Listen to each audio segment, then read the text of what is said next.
우리가 가장 상처를 크게 입을 때가 언제일까?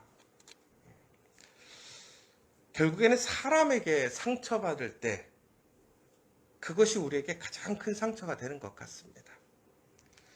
참 사람이라는 것이 그런 것 같아요.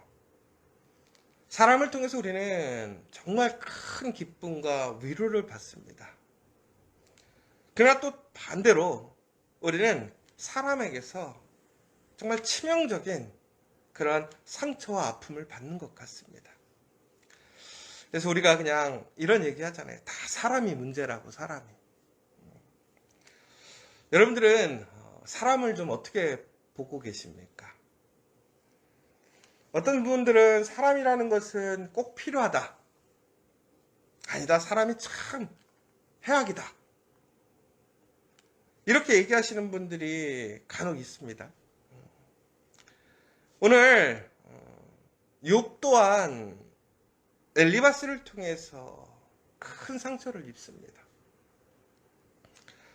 아마 그 전에는 이 사람들의 관계가 아마도 매우 좋은 관계, 위로받고 서로에게 힘이 되는 관계였을 거예요. 아마도 욥이 이 엘리바스라 혹은 다른 친구들이 어렵고 힘들 때 그들의 이야기를 잘 들어주고 또 그들에게 힘이 되고 공감하면서 믿음을 세워줬던 사람이었기 때문에 아마 그들은 사람을 통해서 큰 위로와 회복을 경험했을 것 같아요. 그런데 오늘은 엘리바스는 의외로 그 힘이 되고 위로가 되는 것이 아니라 상처가 되고 소망을 꺾어버리는 사람이 됩니다. 욥을 비난하고 정죄하고 꾸짖고 있는 것이지요. 우리가 믿음 안에 있지만 하나님의 말씀을 붙들고 하나님을 바라보고 살지만 우리가 하나님께 실망할 때가 있습니다. 여러분들은 혹시 하나님께 실망하신 적이 없으세요? 우리가 처음에 소망을 갖고 무엇인가 간구하고 정말 하나님께 간절히 매달릴 때 우리는 하나님 앞에서 그 뜻이 이루어지고 응답받기를 소망합니다. 그리고 무엇보다 하나님의 그 신실하신 사랑과 은혜를 우리는 값없이 누리고 더 나아가서는 하나님의 놀라운 섭리와 은혜를 체험하게 될 때에 우리는 하나님을 진심으로 찬양하게 되고 하나님을 믿고 하나님께 감사하게 되는 것 같습니다. 그런데 희한하게요.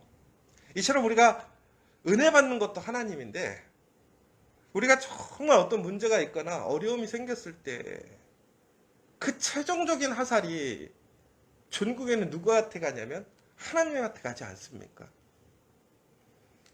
이게 참 웃긴 게요.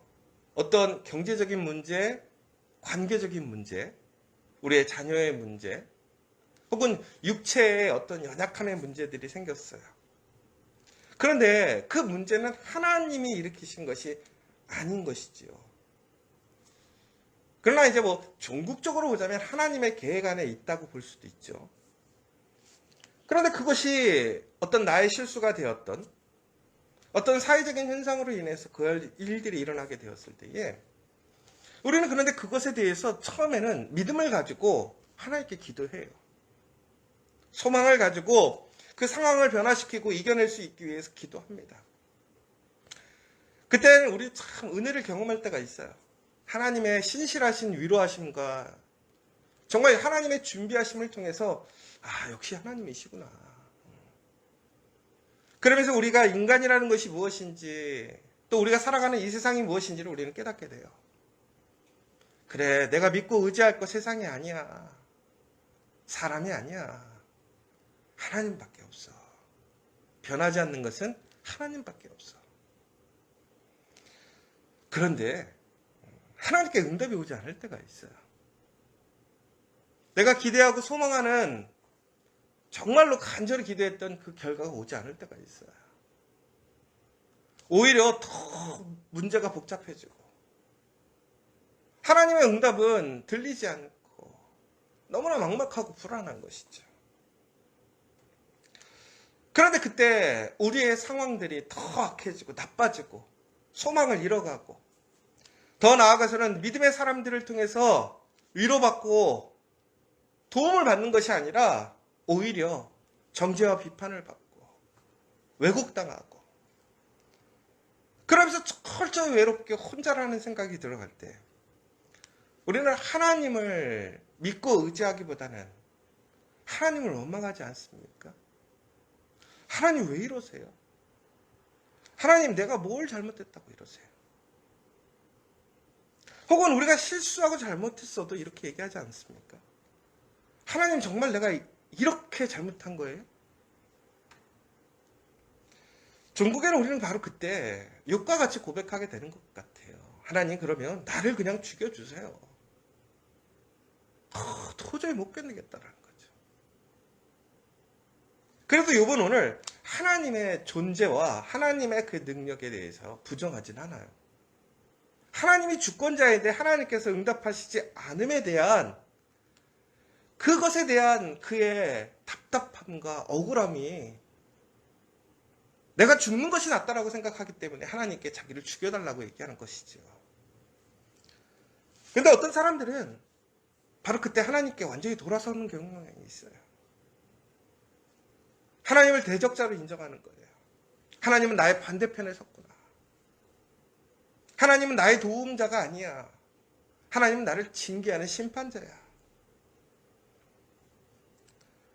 여러분, 우리가 하나님을 믿고 의지하고 살아가지만 의외로 하나님께 실망하는 경우가 참 많아요. 예전에 그래서 제가 참 좀 깊이 있게 읽었던 책 중에 하나가 이런 거였어요. 하나님 실망했습니다. 여러분들 하나님께 실망한 적 없으세요? 저도 하나님께 실망한 적이 있었어요. 그런데 여러분 우리는 하나님께 실망할 수밖에 없어요. 왜?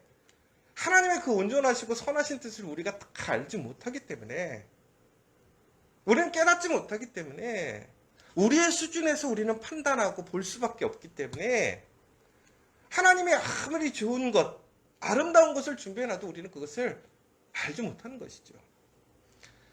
우리 부모로서 부모로서 자녀들을 키울 때 보면 우리가 자녀들을 위해서 좋은 것들을 준비해놔도 아이들이 어리고 미성숙하면 그러한 것들에 대해서 깨닫지 못해요. 고마워하지 않아요. 그러나 추후에 그들이 부모가 되고 또한 그러한 것들을 이해할 나이가 되었을 때 이런 고백을 하잖아요. 참 감사했다고. 그때는 내가 어려서 깨닫지를 못했다고. 그래도 불구하고 그러한 불편과 불만에 대한 것, 그것에 대해서 부모들은 상심하거나 낙심하지 않아요. 왜? 어리고 이해 못한 것을 아니까. 그러나 그 사람은, 그 아이들은 그 상황에서는 도저히 이해가 되지 않고 실망하게 되고 그래서 반항하게 되더라는 거예요. 근데 그때 참 신기한 게 아이들이요. 그렇게 부모들에게 실망하고 부모를 이해하지 못할 때 철석같이 믿는 사람들이 있어요. 그게 누구냐면 친구예요, 친구. 왜? 비슷하거든요. 생각도 비슷하고 환경도 비슷하고 조건도 비슷한 거예요. 그러니까 그 사람과는 서로가 공유가 되는 거죠. 여러분 여기서 참 우리가 중요한 사실 하나가 있어요. 뭐냐면 우리가 하나님께 실망하게 될 때에 그 실망의 그 원인이 하나님께서 나를 떠나거나 혹은 나를 대적하시거나 혹은 나에게 그 신실하신 사랑을 허락하지 않음이 아니라 나의 한계 가운데 내가 하나님을 이해하지 못함으로 하나님을 실망하고 있다는 사실을 우리는 항상 기억해야 한다는 거예요. 여러분 하나님께 실망감이 들 때 우리는 다시 한번 봐야 돼요. 뭘 봐야 되느냐? 내가 하나님을 온전히 이해하고 있는가? 하나님이 누군지를 우리는 기억해야 돼요. 하나님은 우리에게 가장 좋은 것, 가장 아름다운 것, 선한 것을 주시기를 원하세요.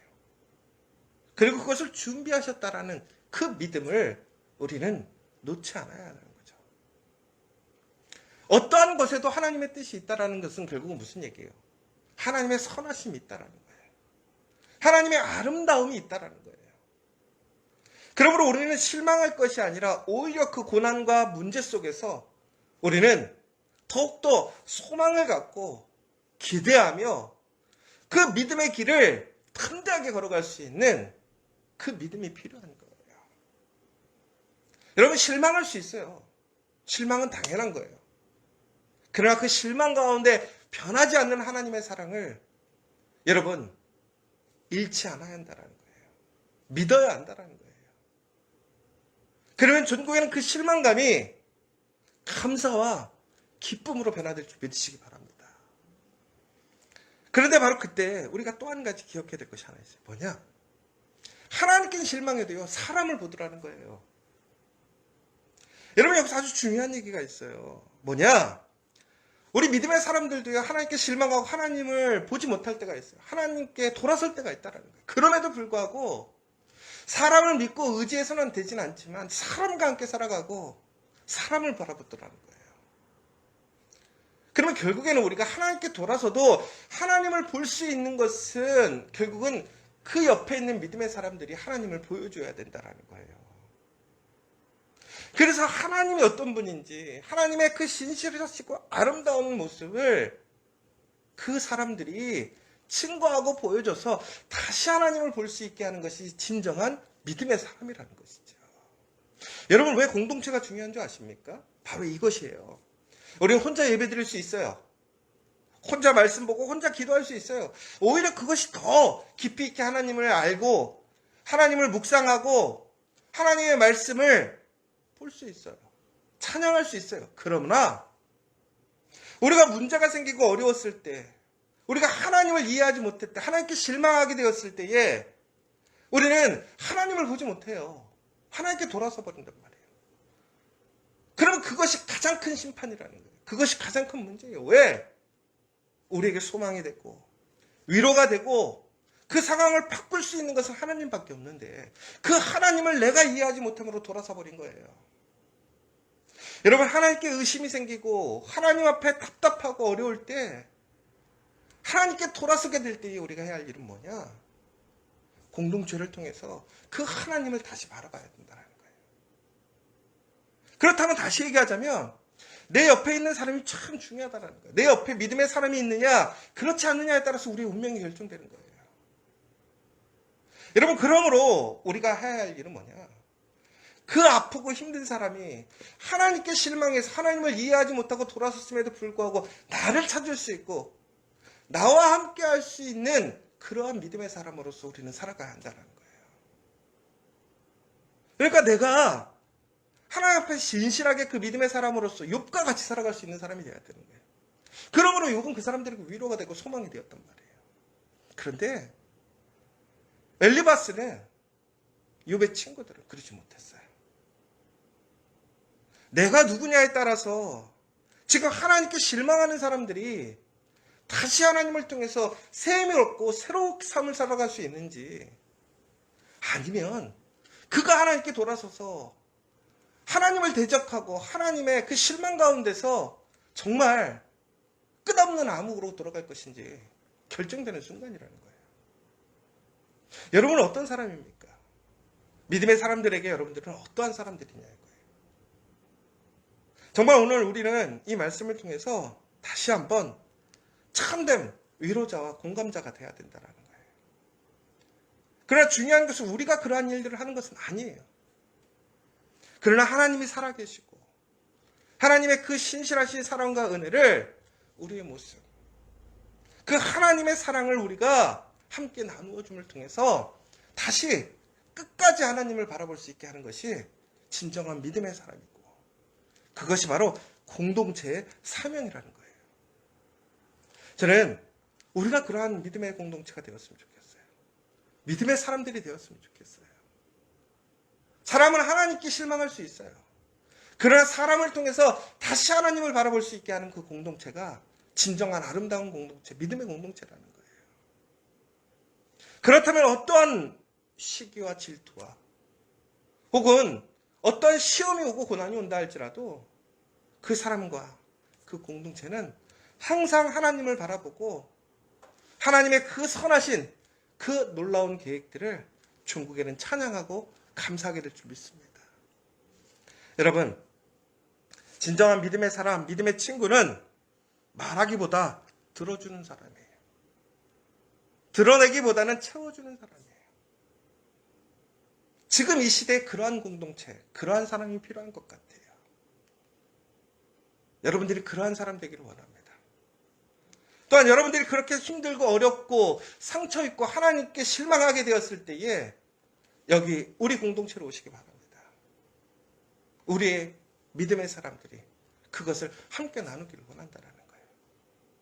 그 고백을 할 수 있고 그것을 증거를 낼 수 있는 공동체가 진정한 교회라는 거예요. 오늘 욥을 통해서 우리는 다시 한번 무엇이 진정한 공동체이고 진정한 친구인지를 보는 거예요. 여러분, 사람은 혼자 살아갈 수 없어요. 함께 살아가야 돼요. 뭉쳐 살아가야 돼요. 그러나 나와 함께하고 있는 그 사람들이 누구냐에 따라서 전국에는 우리의 운명이 달라지는 거예요. 사랑하는 여러분, 여러분들이 그 믿음의 사람들, 믿음을 나눠주고 다시 하나님을 보게 할 수 있는 그 복의 사람들 되시기를 간절히 소망합니다.